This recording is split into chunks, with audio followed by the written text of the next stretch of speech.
Hello once again, Star Wars and Unboxing fans. Welcome to another episode of Darth Tuba Star Wars Unboxing Show. I'm your host, Darth Tuba, and we got some of our spoils from the toy hunt on Triple Force Friday, and we're going to be doing some unboxings of those.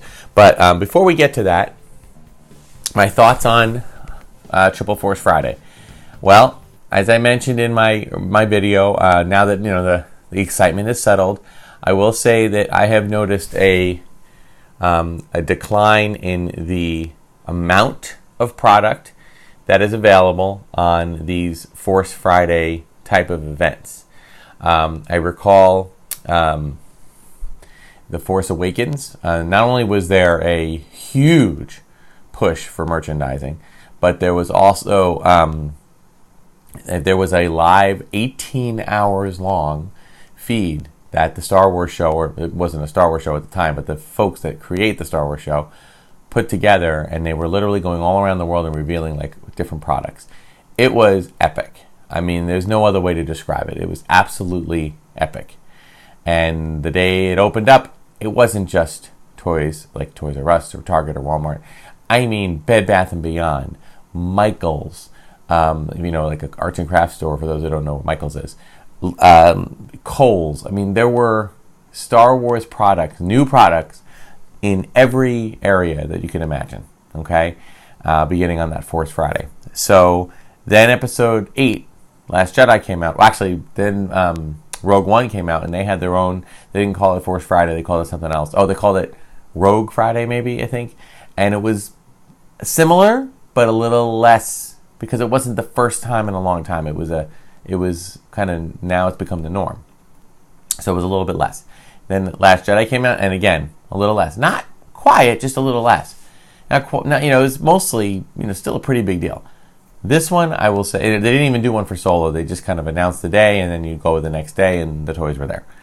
But for this one, I will say it was the most subdued. And I know that part of the reason for that is there's no Toys R Us to really flagship it. And Target was like, well, we'll just open it up the day of, and Target did have a nice display and a pretty decent amount of stock but even all of these, even Force Friday for the Force Awakens, was, in comparison to most situations, it really wasn't that much. All right, and if if those of you that are my age who could think back to, or maybe just even in your 20s, could think back to Episode 1, 1999, and the merchandise push for that was gluttonous. I mean, it was just so much of everything. People were just dumping figures, into their carts, and all the toy stores, all the places like Walmart and Target and Kmart, they all had so much more than they needed to go around. And I think that there was probably a lot of unsold merchandise, and they pulled back on Episode 2 and pulled back even a little more on Episode 3. So when Force Awakens came out, I think now Disney was the guy in charge, and they said, let's do it up big, celebrate the return. And they did, and a lot of people bought into the hype. I did. I loved it. It was great. But it's since then has kind of dropped down to something a little bit more reasonable. And then I would say for this one, it was the most subdued. Now, from a collector standpoint, didn't bother me much. I was able to get to a store and find pretty much all the things I wanted. And there wasn't a ton out there of product that they released, which, I mean, from my pocketbook's perspective, I was okay with that. So I know that I've read that they're holding out on releasing some stuff until closer to the movie and then after the movie, which is fine. Would I say it was dismal? No, I wouldn't. I will say that the midnight was a bust just because no one really did anything. But when I was able to get out the next day, I was able to acquire a lot of stuff. So what I have for us today, and sorry, the camera's a little high, you're not going to be able to see this, but we have the vintage collection figures, which of course, anybody who's watched this channel knows that I do not unbox these, okay? But I will kind of get you a nice close-up of this. This is 158, Luke Skywalker, X-Wing pilot. Okay, these are the only 5-point of articulation figures. This is something that's very interesting. Unlike The Force Awakens and unlike The Last Jedi, Rogue One, or Solo, there's not going to be a huge amount of 3 3/4 inch figures released, at least not right away. Most of them are going to be released on these packages, on the Vintage Collection package. So I might go back at a later date when the Rise of Skywalker is come and gone, and you find some on sale to do some actual unboxings. But that's Luke Skywalker, and these are higher end, not just 5.0 articulation figures. That's fantastic. Again, loving the box art on the back.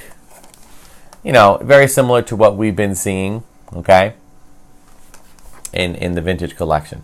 This is actually VC 158. We're going to move on. Now you can see that was a Star Wars card. Here is an example of a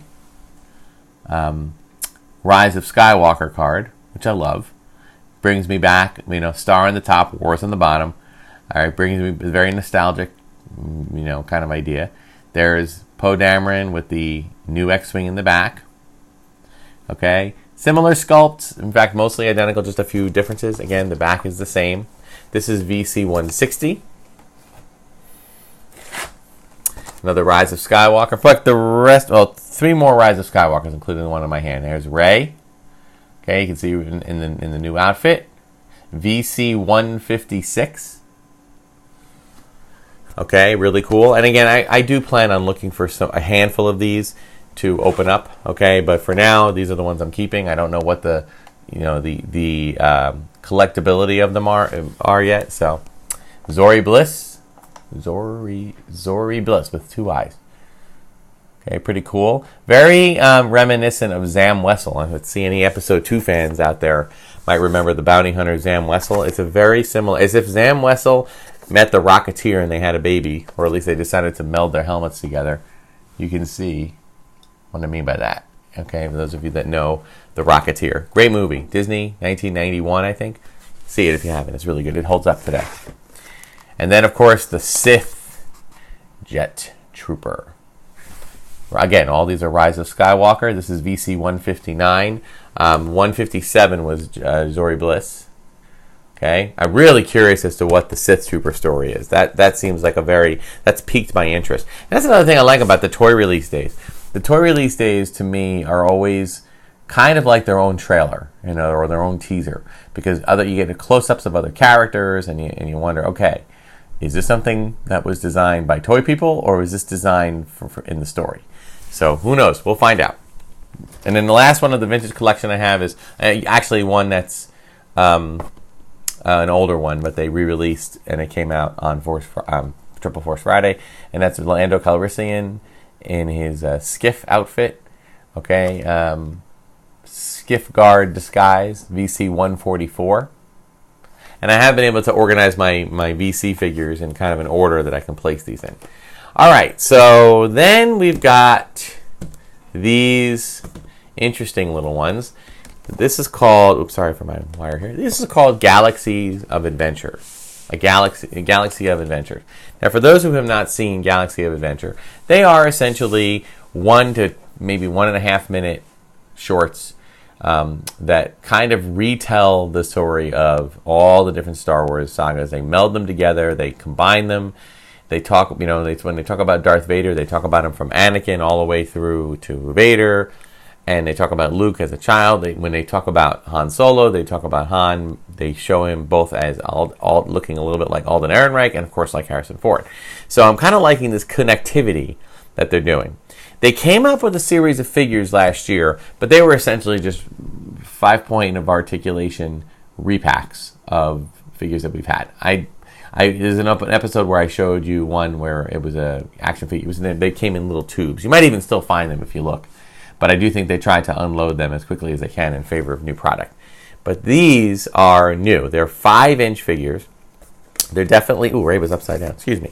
They are definitely stylized. All right? Stylized differently than any other figures. I kind of like them. I think they're really great. I'm hoping they don't create a hundreds of figure collection with these, but I do enjoy these figures. I will say they have a similar vibe to the toy box figures from Disney. In fact, I find it interesting that Disney approved these, since Lucasfilm is owned by Disney and Disney had to approve the licensing. And not only that, well, these are I didn't see these in the Disney store, but I did see Black Series. But it's still kind of cool. They have some play action features. So let's just get our, today we're going to unbox all the Galaxy of Adventure figures. I figured that, see what I did there? I figured that each week, or each episode rather, I drop on Wednesdays and Sundays, I will just take care of one figure, or one set of figures. Maybe a mixture of different things, just to kind of mix it up a little bit. Like today we did vintage and the Vintage Collection and the Galaxy of Adventures. I want to get the Black Series soon, and we'll try that. So, all right. Also, again, just reiterating from previous episodes about the announcement that that Hasbro made to do away with any non-recyclable packaging by the year 2022, which is very fast. All right, so now let's see here. Is this something you squeeze the legs, or? No, I think maybe it's just kind of I think it's just kind of like I'll get some close-up shots of this when we're doing this. But you have kind of an action feature, but nothing that takes so much out of the play value and displayable value of it. Their heads are a little bit bigger, ball joint kind of head thing, so they can turn in any direction. But pretty cool stuff. Let's see if I can get this one standing back here. Does have knee. Actually, they're pretty articulated. Actually, that's not bad. And you can get them like wide stance. That's cool. All right, what I'm gonna try. Oh, let's see. Can I bend the knee? Oh, I can bend the knee. Okay, maybe I'll do it like a genuflect. Sometimes I do that if the figure has trouble. Although I'll see. Yeah, there you go. Kind of looking a little weird there, but that's all right. All right, next up, let's go into Chewbacca. Now, Chewbacca, let me just make sure that I didn't miss something here. Yeah, it's basically just twist back and it goes. Chewbacca has kind of looks like a Wookiee slam. Looks like a wrestling move. The Wookiee slam. All right, let me get this open here. All right. Nice. They're bigger figure. Comes with. Doesn't look like they come with catalogs. This one really just a warning, choking hazard. Sorry if my microphone is acting strange here.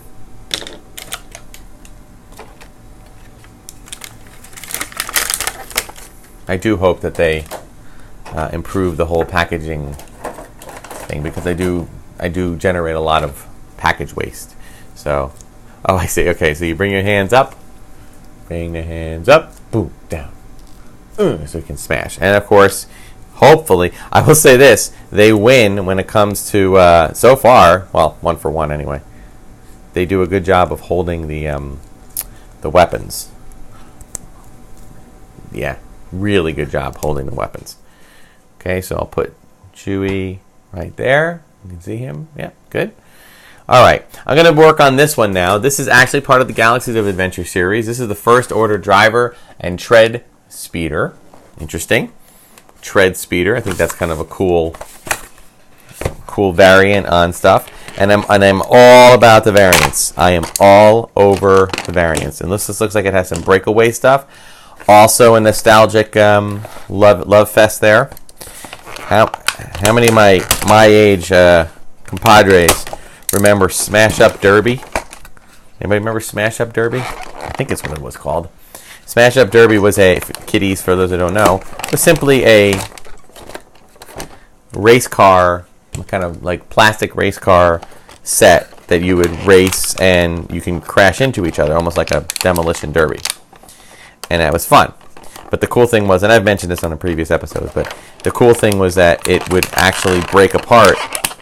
Oops. That's not a good thing. But I think I can snap it back. Let me just Just get this thing out of its... There we go. It comes with the First Order Stormtrooper. And yeah, it looks like they're just ball bearings, really. Oh, are you going to be a problem? Wow. I will say that the leg is a little bit loosey-goosey. So, Houston, we have a problem. But it doesn't really matter. Once I just get it on there just a slight bit, then he can... Let me just get this thing... All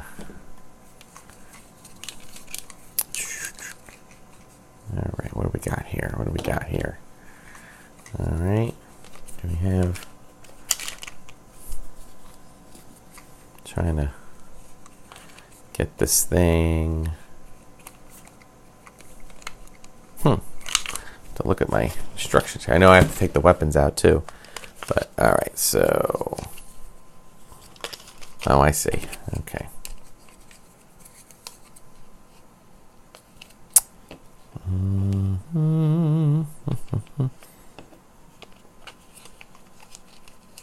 It's an interesting... This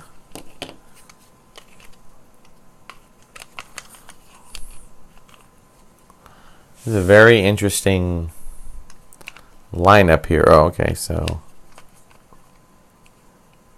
maybe it goes all the way this way. No, shouldn't have had those things pop out on me.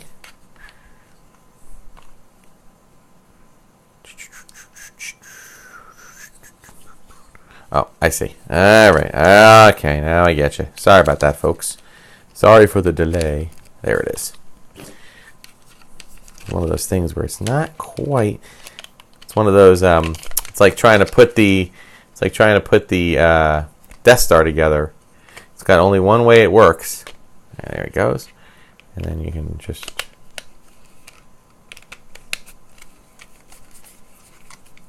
Okay. And then you put this little guy in here. Trying to get him to. I didn't think I was going to have the most problem with this.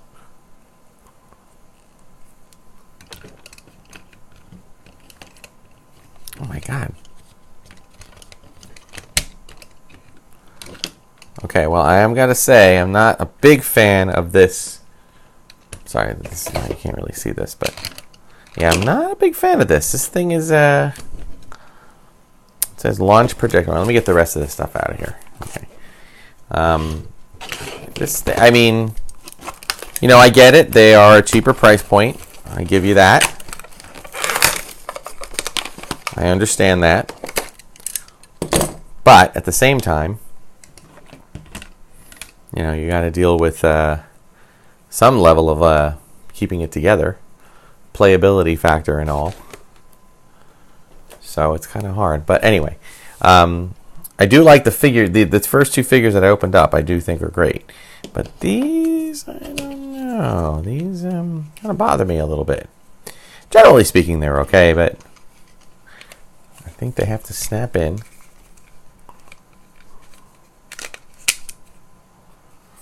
Okay. All right, I think I got it. And then you put him on here, and then you press this button at the bottom. Ready to go? Ready? And everything goes flying. And then you got to put it back together again. Now, I do appreciate that it's essentially just these two pieces in the front and the Stormtrooper's seat that just kind of springs open. So that's kind of cool.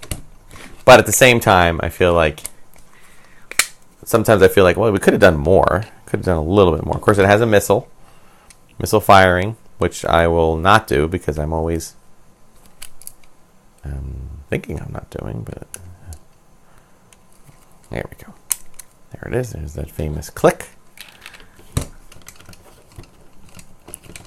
And I'm just going to try to get his hand on here. All right, cool. And we'll just get him on here. So a cool toy, a little bit flimsy, okay, but it is, in fairness, it is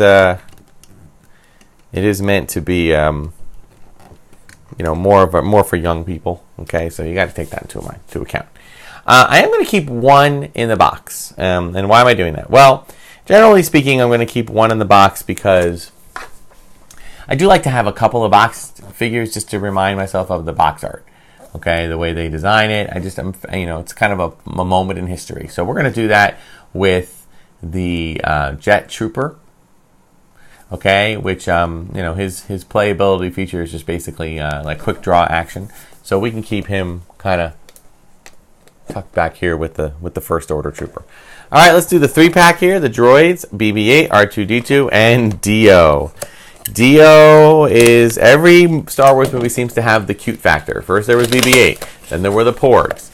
Now, Dio. So I'm all about the cute. Bring on the cute. And I did not pick up the big Dio remote control thing coming from Target. Not that I don't plan on getting it.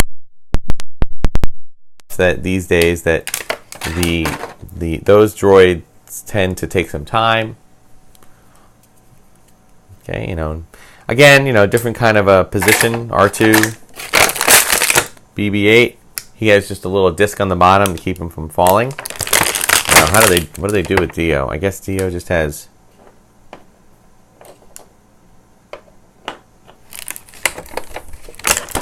Come on, Dio. What's the dealio? Let me see. Is there a way to hold him there? Seems like there's like one little stand that you can hold him. And again, I'll get some close-ups here, but.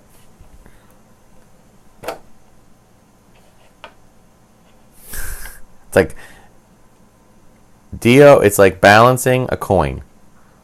You know how anybody try to do that, like balance a quarter on its side? There it is. It's going to fall. I guarantee you it's going to fall in like the next 5 seconds, or somewhere close to that. But cute, cool. I like them. I'm really a fan of the figures that the characters, the droid characters that they come out with. So, all right, 3 more. We got Darth Vader. Let's move around here. Obviously, they're not just dealing with Rise of Skywalker, although a lot of these figures are related to that. They are this is Darth Vader. Really cool sculpt. Some people have been giving kind of like, oh, that's ridiculous. I can't believe it. But I gotta say, I'm liking it. It's not a cloth. It's not cloth goods. It's actually like a vinyl, like a soft vinyl. That's cool. And again, I've said this before, and I'll say it again. I'm kind of okay with not a lot of accessories. Like in the case of Vader, he's got stacking up the boxes here. Forgive me. Vader's got his lightsaber. I mean, I don't know if we really need more than that, And his play action is. Oh, it looks like he has it where you can bring both. Where you can actually bring both. Hang on. I'm gonna do this. We're gonna do this. I want to bring them in so you can bring. It looks like you can actually. I'm going to break his arm off. We've had 2 of those already today. And I'm going to just go. Yeah, he's got the same thing as Rey. You can. So that's cool. And again, I like the wide stance. Can we get him? Now, can we get him standing up? He's got the cape. So, like, as is typical, we have to kind of counterbalance it. So I'll see if I can bring his. All right, so it seems like Vader is definitely a little bit more counterbalancy. So that's a. Oh, that works. Okay. Cool. Get him over here. Awesome. All right, let's do Finn. Liking what I'm seeing Finn's character looking like. Okay, obviously, since Last Jedi was a direct timeline following The Force Awakens, they really couldn't change up Finn that much. But this has been a set amount of. It's been a set amount of time. Sorry for the noise. And so Finn has kind of taken over and has his own kind of resistance, rebellion type outfit. This looks like, I guess it's a. What does he? He's got this like messenger bag, but it doesn't really. He's got his holster. And we don't need the holster because he's going to hold the gun. What is this, a fanny pack? Let me do this. Get his arm up. And again, I'll put some close-ups in here. And come on, Finn. You have more hair than you used to. I guess it's just a messenger bag. And he puts it on his back there. Like almost like a backpack. But okay, cool. Got the blue trousers, got the boots. Okay, really cool. Curious to see what happens with Finn on this one. You know, a lot of this is becoming Rey's story, but I don't want to forget about Finn. Got a very distinct physique here. There we go. All right, and last but not least, Kylo Ren. It's really cool. Like I don't know why I'm more excited for the new toys that come out, or the fact that if you look on earlier episodes, you'll see that I did some nice room improvement, with some black shelving and stuff. And I have a whole shelf that has nothing on it, but I have to really save room because that's not meant to just be for new toys that come out for Rise of Skywalker or The Mandalorian or any of that stuff. It's also meant for some Galaxy's Edge stuff. That's what happens. You have to pick and choose. You pick and choose. And that's okay. Because I don't think anybody is expecting every Star Wars collector to buy every single thing that comes out. This is cool. His cloak comes off. Okay, so he has his. You can do with or without, and the vinyl cloth kind of feels appropriate. Okay. And then I gotta say, I'm loving these figures. I am loving the points of articulation. I am loving the fact that they're fairly easy to manipulate.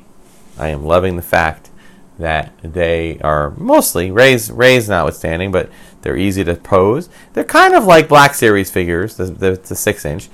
They're just a little bit kind of more done for, for younger people. But they're really nice. I just like them. And I am looking forward to seeing what else they come out with. And their price point's decent. Wasn't too bad. Of course, we'll see what happens. I'm sure these will end up at $5 below. Some of them, anyway. Come on. Okay, I was saying that the posability was good, but there we go. All right, so we got Kylo Ren, we got Finn, we got the. Yeah, I'm sorry, my angle's a little bit weird here. I have a new microphone that's shorter, so I have everything kind of close up. Let me put Chewie here. I want to see Chewie fight Kylo Ren. I think that would be cool. Vader. There we go. I'll kind of lean him back there for now. I'm not moving Dio, guys. I'm sorry. I can't move Dio. Here's R2. Here's BP-8. And, oops. And there's little Dio right there. There he is. I'll try to get a close-up shot of it, okay? So that'll do it for this week's episode, pardon my wire, of Darth Tuba Star Wars Unboxing Show. Be sure to like, subscribe, hit the notification button. Check me out on Instagram, Twitter at Darth Tuba, Darth Tuba Star Wars Unboxing Show on Facebook. I've been seeing a huge jump in certain videos. I'm working on some things to help get some more viewers. Like, subscribe, guys. Hit the notification button. Check me out on Instagram and Twitter, but if you do, go to the link for YouTube. All right, same thing with Facebook. Don't just watch it on Facebook. Go to the link. And increased viewership always helps. All right. So, thank you so much. Until next time, we'll be unboxing many, many more of Force Friday, Triple Force Friday items. Until next time, may the Force be with you.